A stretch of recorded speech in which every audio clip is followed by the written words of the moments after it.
Last topic, that is threats to biodiversity and conservation methods. What do you understand by the term threats? Threats means risk, or you can say problems faced by biodiversity. These are some of the problems faced by our biodiversity. The first one, population risk. Second one, environmental risk, genetic risk, natural catastrophe means natural disasters. Next, human actions. These are the following threats faced by our biodiversity and results in depletion of biodiversity, which is a great problem today. Now, let me tell you what is population risk. Random variation in population. Let us move to the slide. See, the first one, population risk. Random variations in population rates can cause a species in low abundance to become extinct. What do you mean by this random variation? I will give you some examples. Blue whale. One example, blue whale, which is a rare species. It is thinly scattered. The male blue whale, to search the food, it swims in the ocean for a long time and will not reach female. So, this is one example of population risk. Right? Now, coming to the second one, that is environmental risk. What do you mean by this environmental risk? Variation in physical environment and biological environment, including variations in prey-predator relationships, symbiotic or competitor species. Now, let me tell you what is prey-predator relationship. What is meant by prey? Food. Predator, organism that kills prey. I will give you an example. Tiger. It is predator which eats live organisms. Now, prey. I will give example of deer. There is a relationship between these organisms, that is prey-predator relationship. Due to environmental change, this prey-predator relationship gets affected. If the organism's prey, suppose prey is not there, prey is food. If it is not there, what will happen? The other organisms which depends on the prey will die. Right? So, that is one example. Or I can give you another example, that is frog. It is predator which eats insects. Suppose what happens due to some environmental change, if all the insects died, if the insects are not there on earth or in that particular place, what will happen? Frogs gets affected. It results in food chain imbalance. This is another example for prey-predator relationships. And another one here, symbiosis. I will tell you what is this symbiosis. You will learn in intermediate. Symbiotic mechanism. I can tell you mutualism. I will give you one example. What is this symbiosis? There are some plants, leguminaceae plants. These are the roots of that particular plants.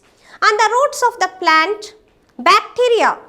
The name of the bacteria, that is rhizobium.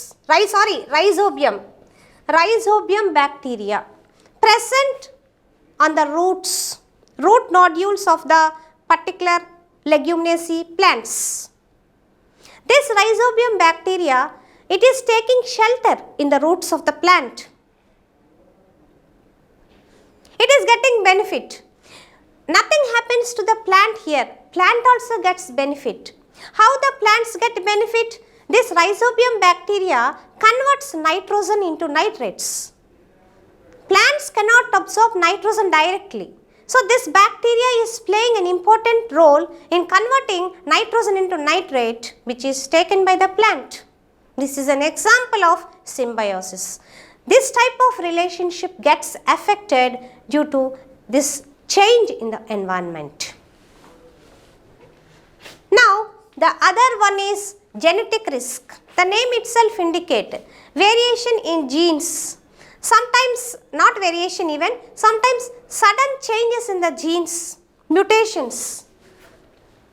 Sudden changes, sudden heritable changes in the genes causes mutations. Example, cancer.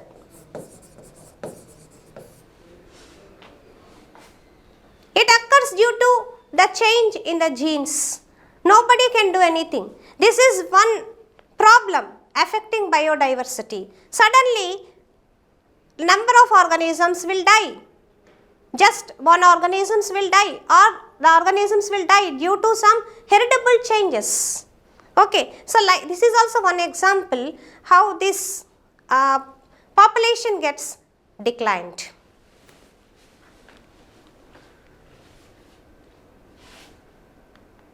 Now, natural catastrophe. I told you natural disaster is an example for this. It is a sudden change in the environment. For example, earthquakes. For natural disasters, nobody can do anything. Earthquakes, first one, volcanic eruption, floods, forest fires. These are all natural disasters which kills large number of living organisms. The last one which we will discuss, that is human action. That means how we are responsible for biodiversity depletion.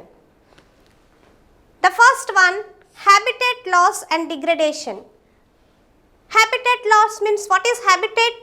The place where the living organisms are present. That is habitat. Due to global warming, maybe some other processes destroy the habitat. Deforestation is also one example. If you remove all the trees, each tree is a habitat for number of living organisms. It results in habitat loss. We are responsible for habitat loss. We are responsible for degradation of habitat. Poaching of wildlife and man-wildlife conflicts. You can give many examples here. Indiscriminate killing of wild animals for selfish gains. That is one example. Poaching of wildlife, trading of animals from one place to other. An informal killing for skin. We will kill the wild animals. Elephant for tusk. These are some examples. Okay, so poaching of wildlife is also one of the problem that is depleting our biodiversity. Next, man-wildlife conflicts. Conflicts means disputes between the animals and human beings. Okay, to take revenge, we kill number of wild animals, or the wild animals will come and affect our crops. They attack our crops, so we kill the wild animals. That is also one example for man-wildlife conflicts.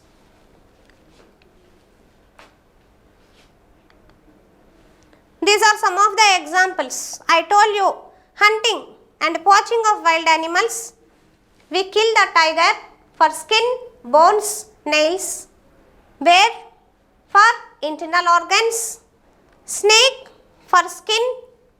Elephant, tusk. Rhinoceros, horns. These are some of the examples.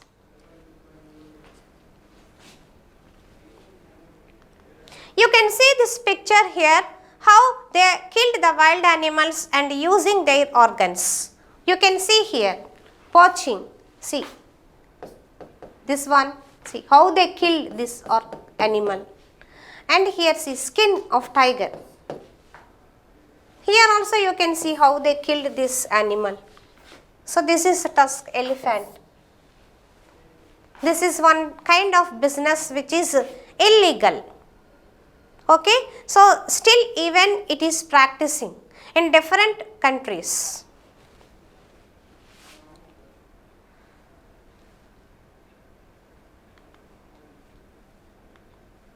See, this is a picture. This shows the different organisms, how they are affected due to some problems. Okay, threats. So you can see here, see, plastic. See, biodiversity threats means you can even explain the organisms in the water. Best example is plastic waste. Many of the organisms in the water are died due to plastic waste, even on land.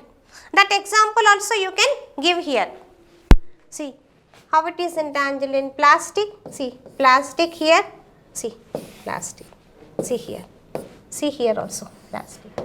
See, plastic. See how these organisms are affected or killed, damaged due to these activities.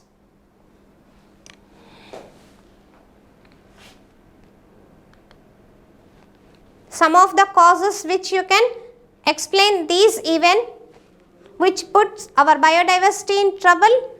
Example, dwindling the habitats of lions. We are occupying the habitats.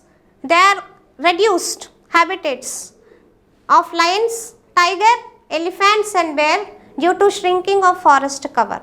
See, forest is most important, which gives a shelter to large number of living organisms. If we cut the forest, if it is occupied by man, number of living organisms habitat is affected. Next one, very often the villagers put electric wiring around their ripe crops. Even today we will do. So why we will put electric wiring? In order to protect our crops. Because of that, elephants gets injured, suffer pain and turn violent. Some may die. Next, forest departments used to cultivate paddy and sugarcane in the centuries as the food from the animals, which is used as food. For example, paddy and the sugarcane they used to cultivate, but today they are not cultivating that. So there is no food for the wild animals in the forest. Earlier, there used to be corridors for the wild animals to walk, to migrate. The wild animals in search of food or some other reason, they migrate to other place. But that type of corridors, that means the passage that was blocked, that was occupied by man for construction or some other purpose. That is also one problem putting trouble for biodiversity. Human beings, we are occupying them and we are disturbing their roots, their way. Okay, that resulted in attack of animals on human beings. This you can give some examples or just you write this. Now, what we can do? There are so many problems. Hunting and poaching, indiscriminate killing of wild animals, man-wildlife conflicts. We are responsible for man-wildlife conflicts means deforestation, encroachment of forest for construction, mining, shifting cultivation. We are responsible for habitat destruction. Invasion of exotic species is there. I did not mention here. We bring the species from foreign countries. We concentrate on them and we neglect wild varieties. That is the major problem even today we are facing. So what we can do? We have to conserve this biodiversity. Conservation is very important. Now, coming to the objectives, to maintain the essential ecological processes and life supporting systems. To maintain ecological processes and life supporting systems, that is the first one. Second, to preserve biodiversity of species or the range of genetic material found in the organisms. We have to preserve genes, that is very important today. And also we have to preserve the diversity of species so that we can conserve them, use it for future. Next, to ensure sustainable utilization of species and ecosystems. We are using biodiversity, we are disturbing ecosystem. So, utilize them but use in a sustainable manner, use in an appropriate manner, use it, conserve it, then nothing happens.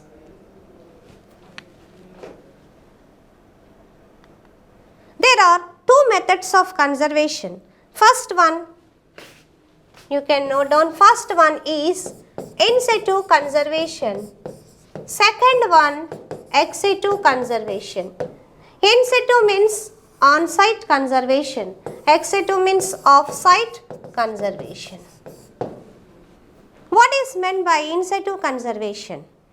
It means conservation of the species in its natural ecosystem or even in man-made ecosystem. This type of conservation applies only to wild flora and fauna. That means wild plants and animals, not to the domesticated animals. Not for cat, dog and all. Okay, for wild flora and fauna it is applicable. I can tell you, in situ conservation means conservation of the species within their natural habitat. That's all, simple sentence. Within their place, if you go and conserve, it becomes in situ conservation. It includes a system of protected areas. Let me give some examples. All of you write down examples. National parks, I told you in India as mega diversity nation. Wildlife sanctuaries,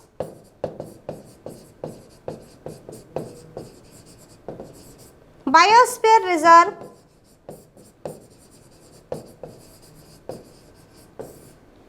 these are the examples for in situ conservation. Let me discuss now ex situ conservation. What I told you, ex situ means off-site conservation. Conservation of the species outside their habitat. We will bring the species from other countries. We will create artificial environment and we will grow them. That is ex situ conservation. Can you give examples for ex situ conservation? What examples can you give? Zoo, zoological garden. It is an ex situ conservation. We created artificial environment and we are growing these animals, birds under human captivity. So, it comes under ex situ conservation. Next, botanical garden. Botanical garden is also an example of ex situ conservation. Gene pools, gene banks, desirable qualities of the genes are preserved. Seed banks, desirable characteristic features of the seeds were preserved for further use. Genetic reserves, these are the examples. You can write zoological garden, botanical garden, gene pools, gene banks or seed banks are the examples for ex situ conservation. See, especially of endangered species away from their natural habitat. Remember these 2 points. Within the habitat means in situ conservation. Away from their natural habitat means ex situ conservation. I covered the following topics: biodiversity in the past of biodiversity, genetic, species and ecosystem biodiversity also I covered. Biodiversity hotspots I covered. India as mega diversity nation, biogeographical regions of India I covered. India as mega diversity nation including. Finally, threats and conservation methods. Thank you.